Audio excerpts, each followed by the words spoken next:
Well, we're going to riff pretty quick on this because we want to keep it very tightly within the standard Monday morning message framework. I was asked a bunch of questions about the book of Job. Specifically, there seems to be rather a strange book, which it is, and that God, when he responds, he goes for 4 chapters. When does God ever do that? He doesn't seem to be that loquacious as a norm. Fair enough. Why was Satan allowed in the courtroom of God? And what about this bet made with God? All of those are excellent questions, so let's talk about this, shall we? The book of Job is a form of story which was very, very popular in Mesopotamia long before Abraham ever showed up there. We have a lot of different versions of this, and Job is one of the versions. It is also perhaps the oldest story we've got if it comes down to who wrote down something first. But it had been edited really through the years, and that's not a problem. The Jewish people always edited their books, and that's not a problem. Like I said, in fact, there was an industry doing this between the Testaments. As Christians like to say, the 400 years of silence wasn't all that silent, and there was a huge industry of writing, rewriting, editing that was going on.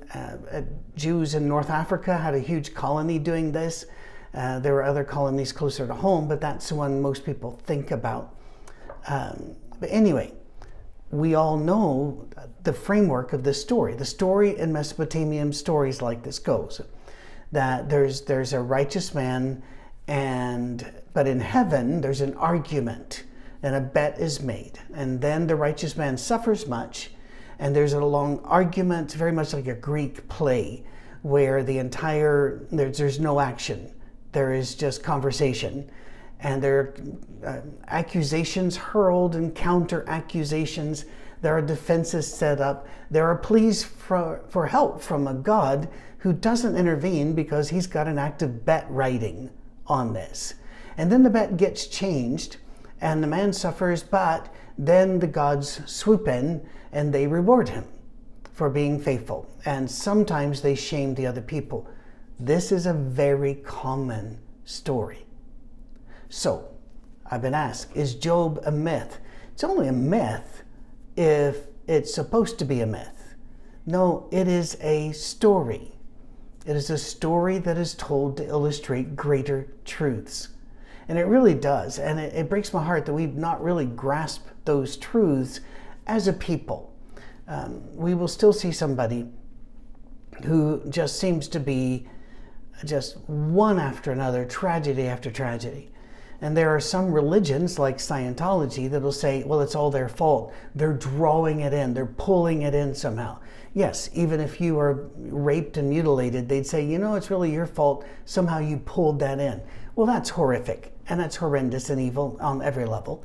Not terribly surprising, given the source of Scientology. But there are other much more subtle Christian ways of wondering, well, aren't we supposed to be blessed? And I walk into houses frequently. My own house has one of these with a sign up, a little scripture. I know my intentions for you are to bless you, not to curse you.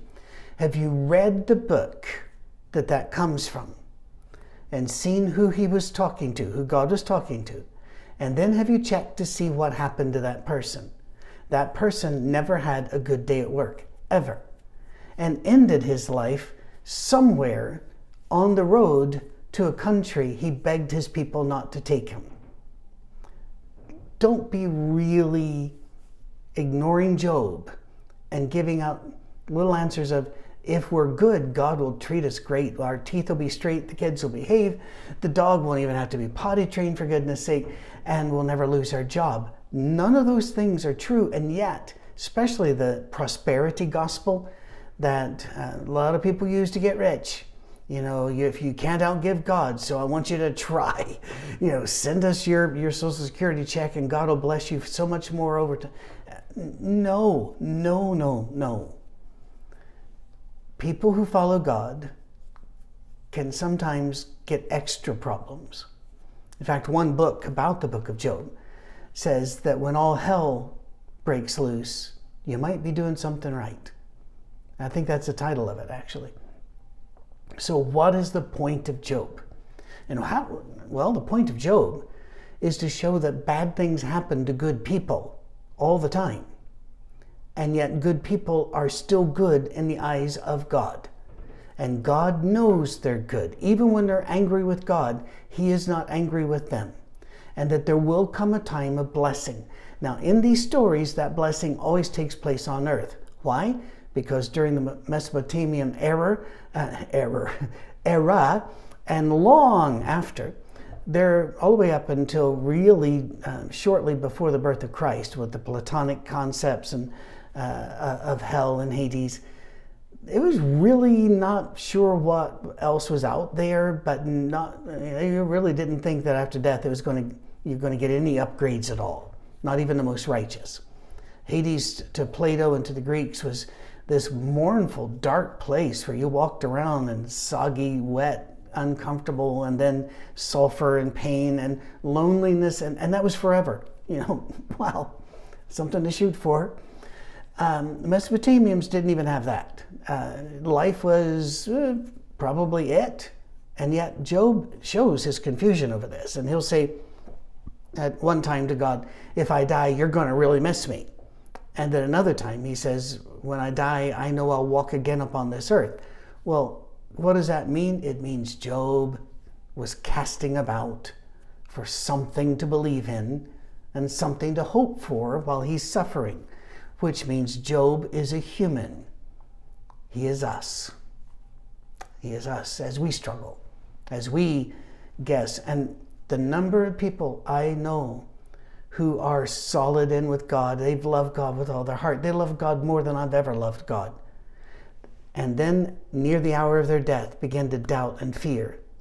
The number of, it may run to 100 or more. Is that a sin? Of course it isn't.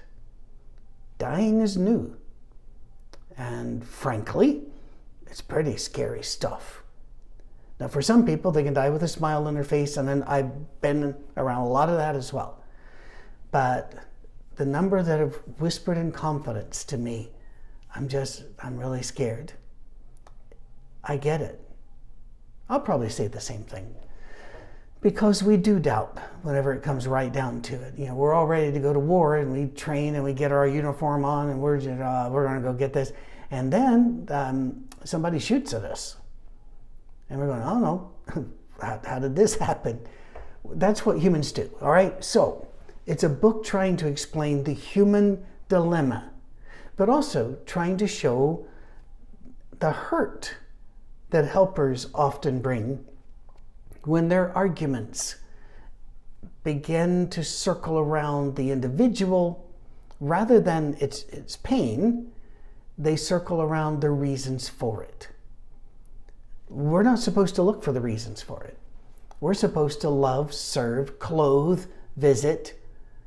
But these people didn't do that. They started well. But then Job got upset and hurt, and so he said some things about God. And so they switched from being friends in support to moral detectives. And we do that all the time. So, why was Satan allowed in here? Well, again, very old story. The Babylonians is really where we got most of our concept of Satan as a particular being and demons therefore following. If you take a look at the Old Testament, it is striking how different it is than other ancient literature. Other ancient literature has evil gods, hateful gods, demons of all sorts, of all ranks of demons. It's just everywhere. And in the Bible, look for it. Look for it, and you're not finding it.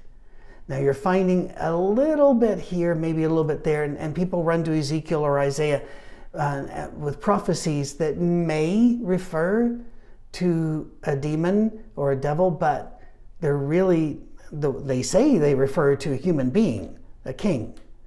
And so where did we get the concept? That was really when the Israelites were taken into Babylon and Babylonian captivity. They began to hear about these other beings.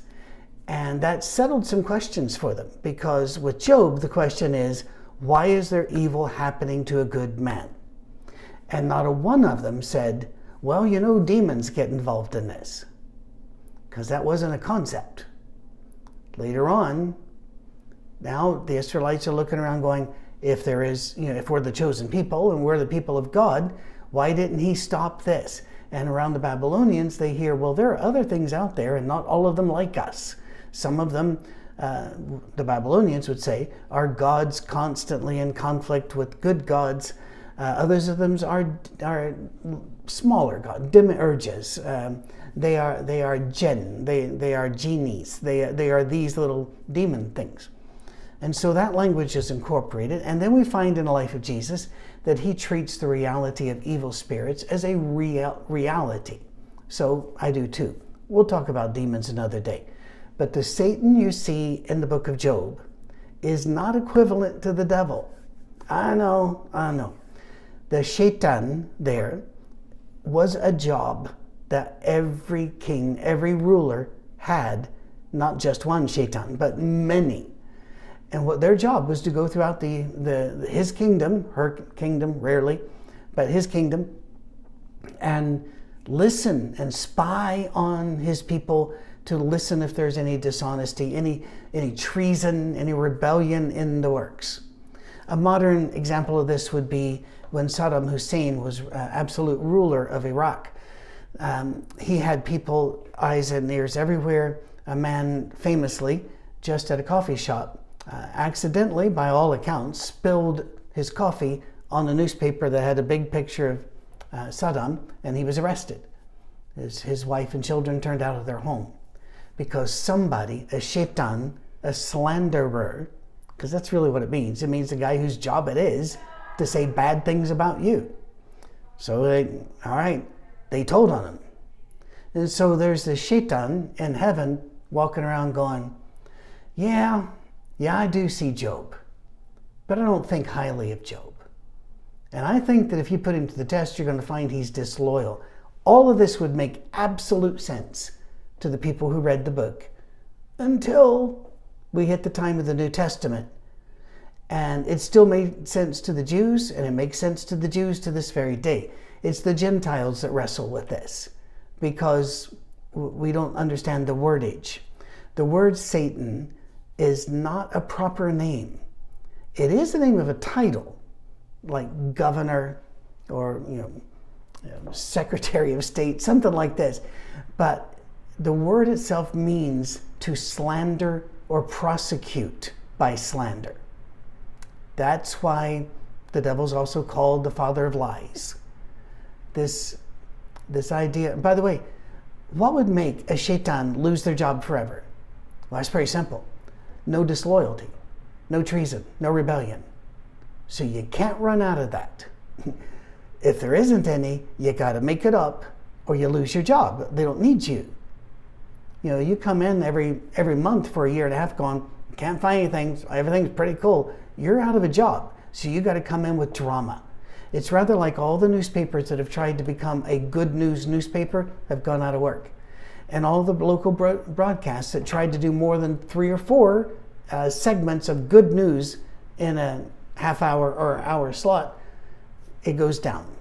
Viewership goes down. The drama. So what do we do now? So they're yelling breaking news. There's a chyron going underneath going, oh no, panic, panic, panic in the street. And up here's flashing something else and coming up next, new terror. That's what Shaitan does. Upsets the system even if there isn't anything to be upset about. So now you understand the book of Job. We are Job. We are struggling. And we're to read it as Job. And then I think it's very helpful to go back and read it as one of his friends and see how frankly reasonable they all seem until you realize that God says, no, they weren't, and spends 4 chapters going after them and Job. The tacked on ending seems very, very rushed, doesn't it? If you don't know what I'm talking about, just read the last chapter. At the last chapter, he gets back twice as much of everything, children, riches, and so he's twice as blessed. But you've got to remember something. That's in a story. In reality, that wouldn't work. I had 2 children. My wife and I were blessed with two amazing children who are real grown-ups now with their own families. If my two children had been killed, and then God allowed us to have 4 more kids, would I be walking around going, I am twice as blessed as I used to be? No. Are you insane? The loss of those 2 would never go away. Those scars would never close. So, it isn't about life in reality on a macro level. It is about the inner life that we all suffer with. Why do we suffer when our God is good? Has he forgotten us? Is he punishing us? And the answer is no to both. He is still there and he will bless you. Just pick your friends carefully. Don't let them be the ones always have, well, they're a bit of advice about how you should change your life. All right, so much more to say, but only if you're interested. And if you are, send me an email at patrick@oursafeharbor.com. And if you can contribute, if you can share, like, subscribe, huge benefits for us. And we would really appreciate it. God bless. Enjoy your week.